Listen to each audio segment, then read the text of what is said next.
last minutes of normal time. Arguably, the central character with regard to the rethinking and repackaging of black politics in the immediate post civil rights moment was Amiri Baraka, formerly Leroy Jones. Open quote. Baraka's work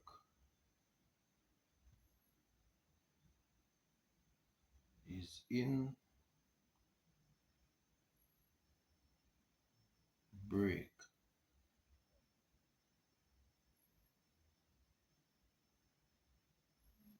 in the scene, in the music, close quote,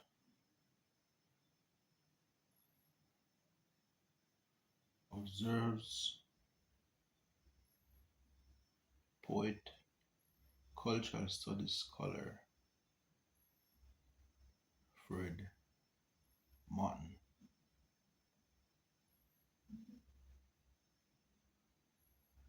And indeed, there is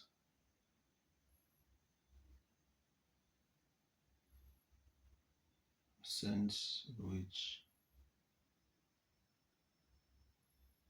in his ongoing redefinitions and reconstitutions, Baraka's work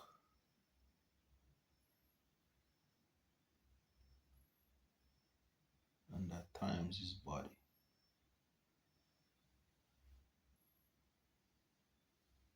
are exactly in that place we might call, quote, the break.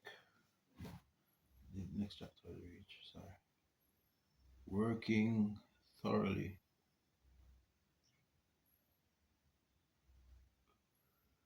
chronologically.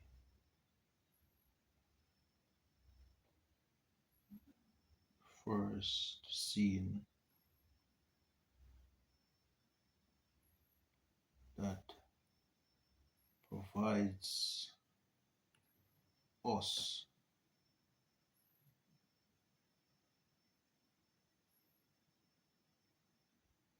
with some sense of the ways Jones's Baraka's journey is significant is his self fashioning in the wake of the protests against the murder of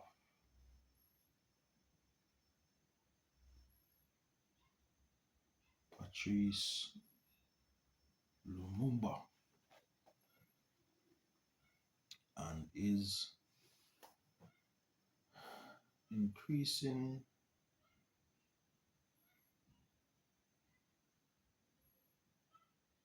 identification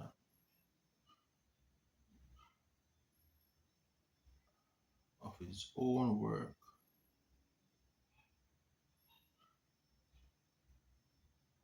as political in response to the events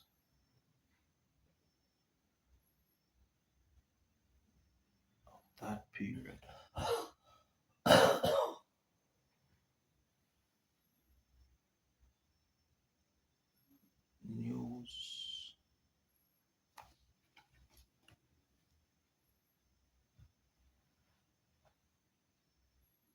first elected Prime Minister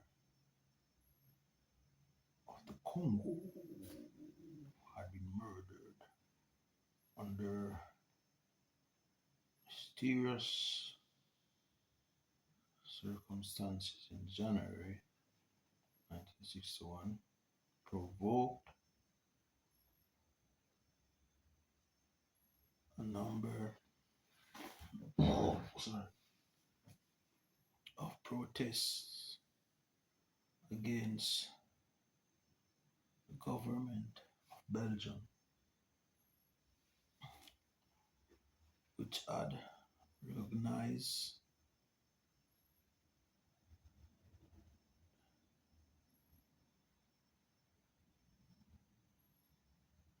its former colonies' independence.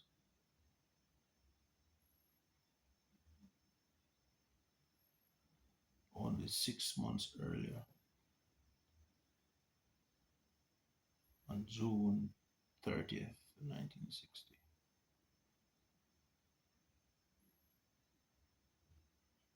The United Nations, the United States,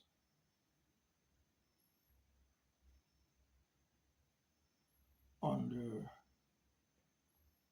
the administration of Dwight Eisenhower,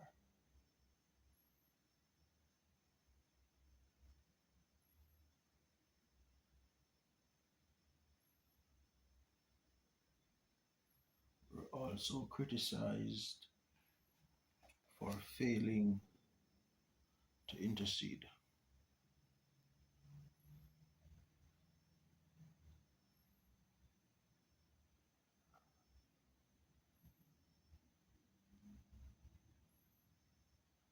A planned silent demonstration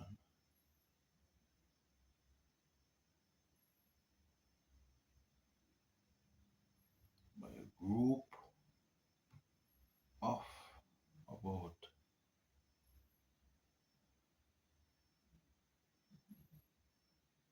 60 individuals,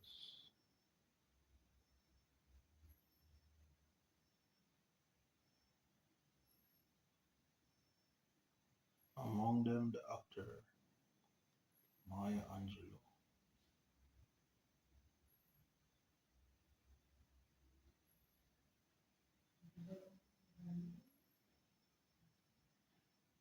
The vocalist actor Abbey Lincoln,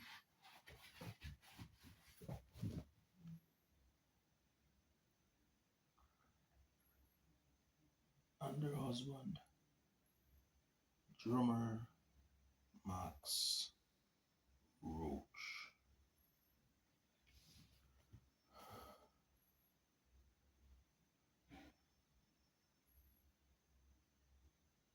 Led to a disruption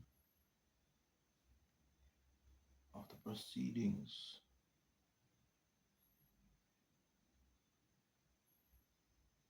of the United Nations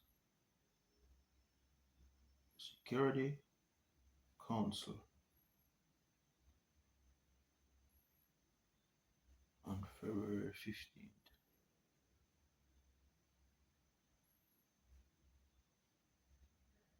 1961,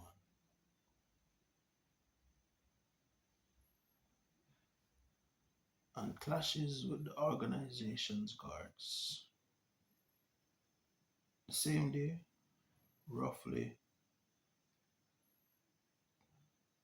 200 individuals were reported to be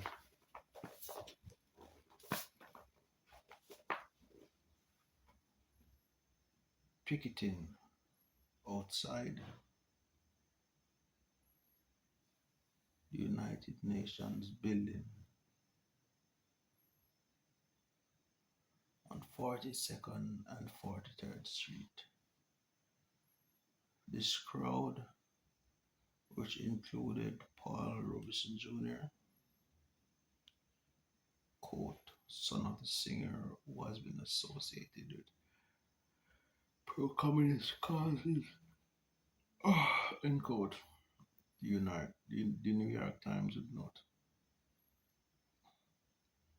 demanded the resignation of Dag Hammarskjöld,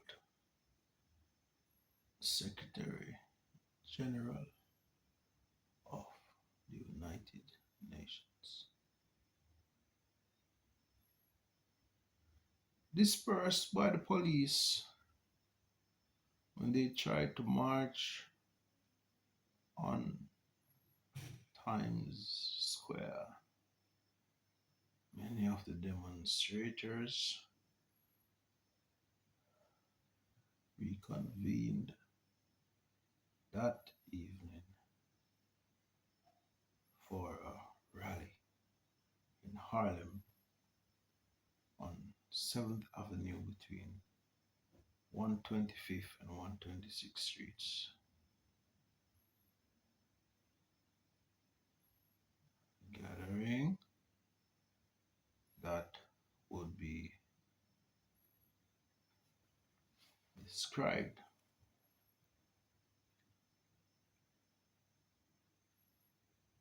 in the mainstream press as, quote, a call for unity among Negro nationalist groups, end quote.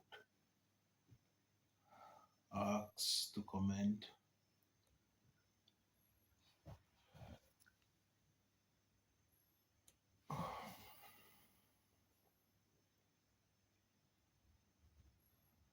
Roy Wilkins of the NAACP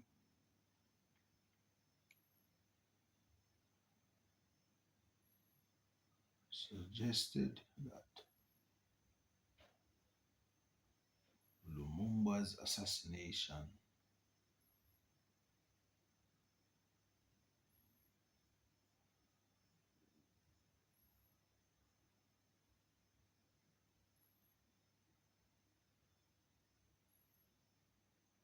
was an unfortunate development, but contended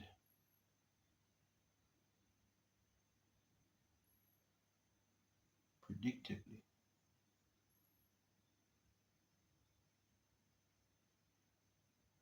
that the United Nations demonstrators, quote, were not representative of the position of American Negroes, end quote.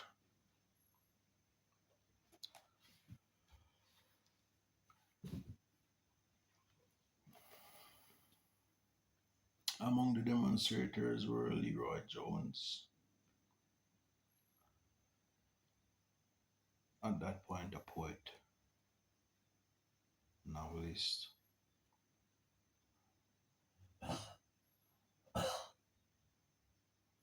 and playwright based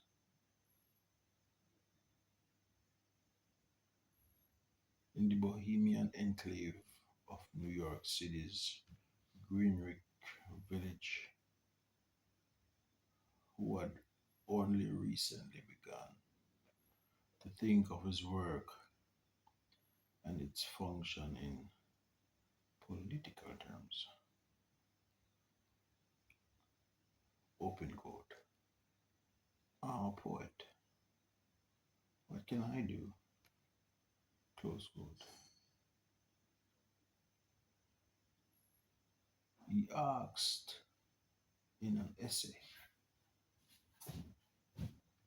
reflecting the 1960s tour of Cuba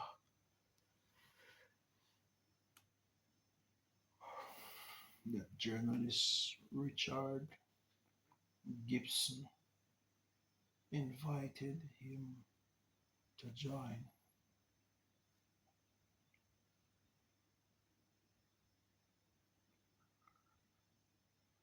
Quote,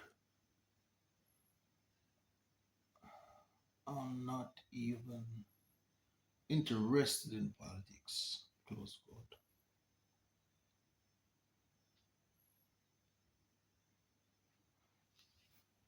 Cuban experience, though, provoked a re-evaluation of his sense of himself.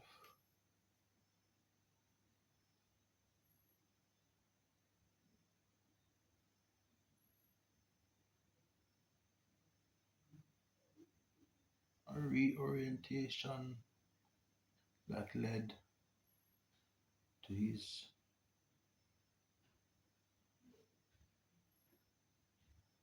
participation in the protests outside the United Nations in the winter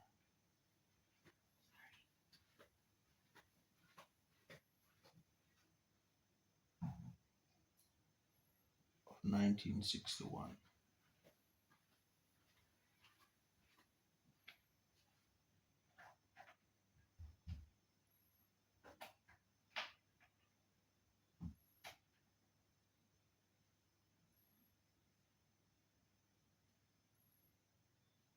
Shortly afterward, Jones would try to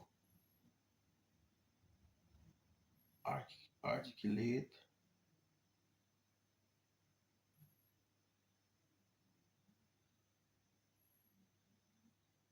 a sensibility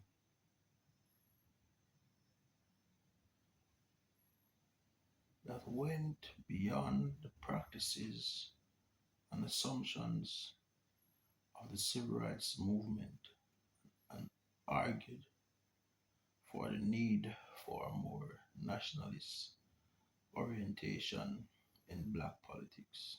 Quote, to a growing list of, quote, dirty words that make America squirm, add the word nationalism, he offered.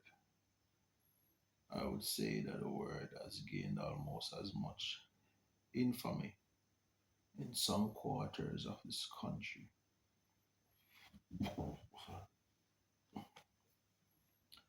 as that all-time anathema and ugliness communism.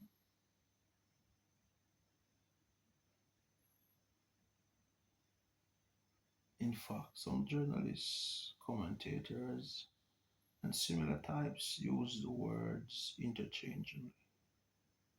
End quote.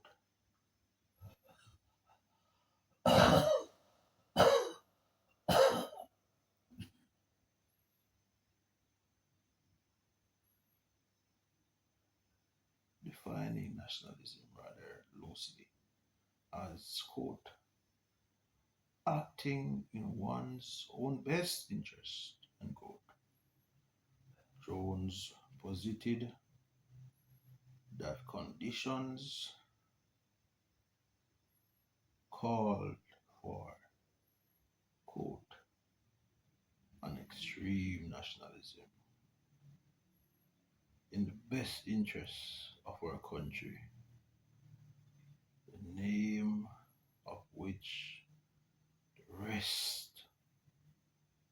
of America had pounded into our heads for 400 years. Black, end quote. Jones's nationalism was developing at an interesting juncture and at a time. Laugh, you wanna laugh? Sleep, you sleep, you laugh.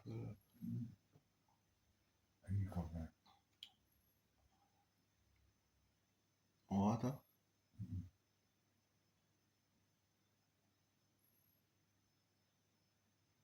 At a time when most of the American public taking notice of the changes taking place in the South was of the mind that what, quote, the Negro, end quote, most wanted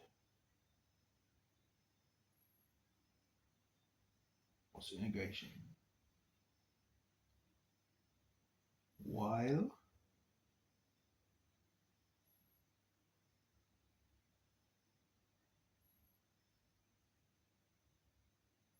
it still was not clear that the campaigns against Jim Crow would ultimately be successful. The dominant axis of debate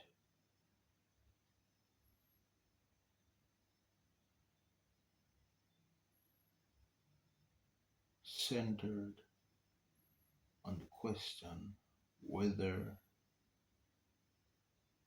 integration would or should occur.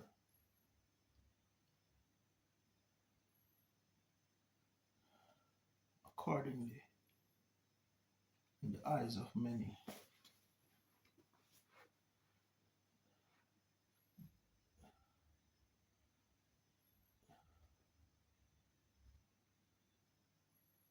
nationalism appeared anachronistic,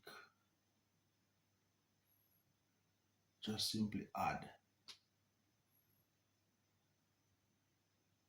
as evidenced by the tone of the media fascination with the Nation of Islam, or in another light, useful as a justification for rejecting the claims of the civil rights movement on the basis of the suspicion that behind every integrationist smile lay a nationalist bogeyman.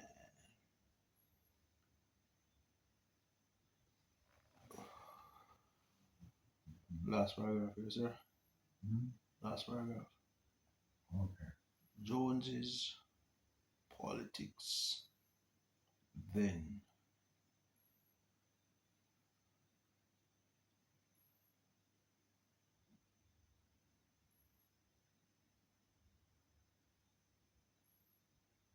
should be understood as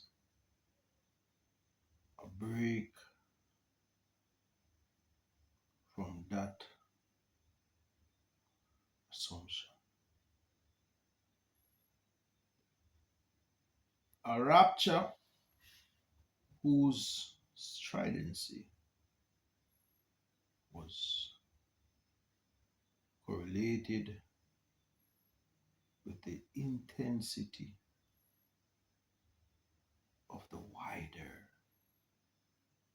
American inability to recognize and engage nationalist sentiments among blacks on its own terms, as well as in its early forms, partly a form of provocation.